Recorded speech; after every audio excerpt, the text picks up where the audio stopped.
ہمارے آقا جناب محمد مصطفیٰ صلی اللہ تعالی علیہ وسلم کو اللہ تعالیٰ نے دونوں جہاں کا مالک و مختار بنایا۔ اپنی بیوی حضرت عائشہ سے مرتبہ حضور نے فرمایا، عائشہ اگر میں چاہوں تو یہ پہاڑ میرے ساتھ سونے کے بن کے چلا کرے۔ یہ حضور نے اپنی بیوی حضرت عائشہ سے کہا، اور گھر کا حال یہ تھا کہ مہینوں مہینوں چولہے بھی نہیں جلتے تھے۔ مقام دیکھیں، مرتبہ دیکھیں، کہہ یہ رہے ہیں کہ اگر میں چاہوں تو یہ پہاڑ میرے ساتھ سونے کے بن کے چلا کریں۔ اور گھر کا حال یہ تھا کہ مہینوں مہینوں چولہے نہیں جلتے تھے۔ حضرت عائشہ صدیقہ رضی اللہ تعالی عنہ ارشاد فرماتی تھی، کبھی آل محمد نے 2 دن پیٹ بھر کے کھانا نہیں کھایا۔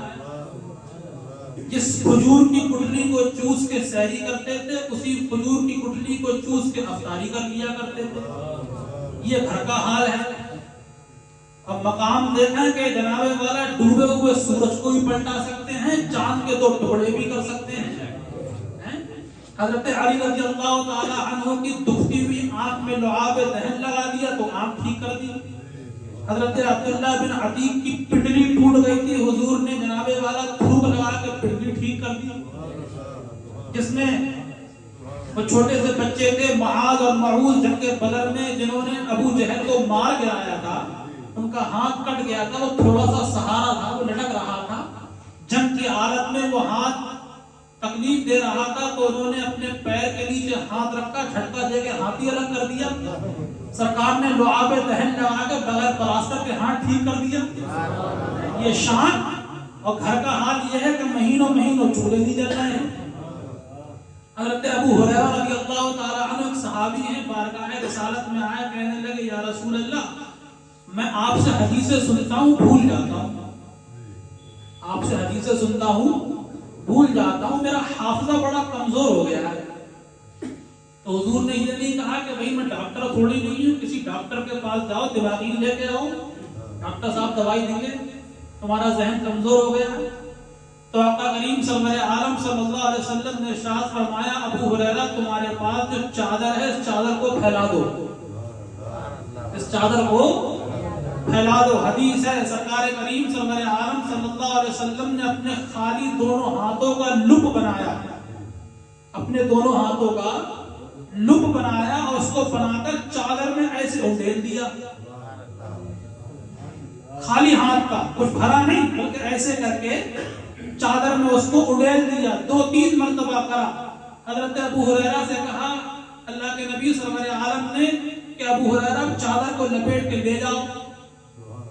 تو حضرت ابو ہریرہ نے وہ چادر لپیٹی، چادر لپیٹ کے لے گئے۔ فرماتے ہیں ابو ہریرہ کہ جب سے میں وہ چادر لے کے آیا ہوں، تب سے لے کے اب تک جو بھول گیا تھا وہ بھی یاد آ گیا، اور جو کچھ مہینوں چولہے نہیں جل رہے گھر میں۔ امام اہل سنت نے اسی واقعے کو مد نظر رکھتے ہوئے یہ شعر کہا،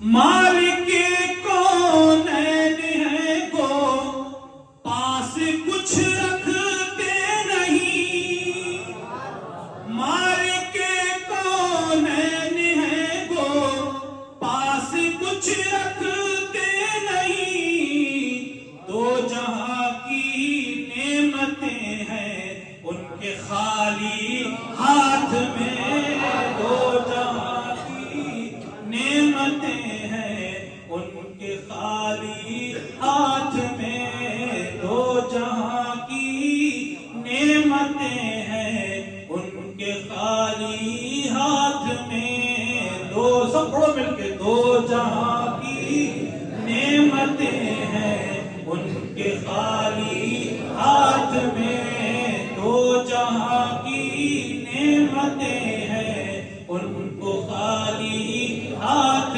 میں، مالک کونین ہے وہ پاس کچھ رکھتے نہیں، مالک کونین ہے وہ پاس کچھ رکھتے نہیں، دو جہاں کی نعمتیں ہیں ان کے خالی ہاتھ میں،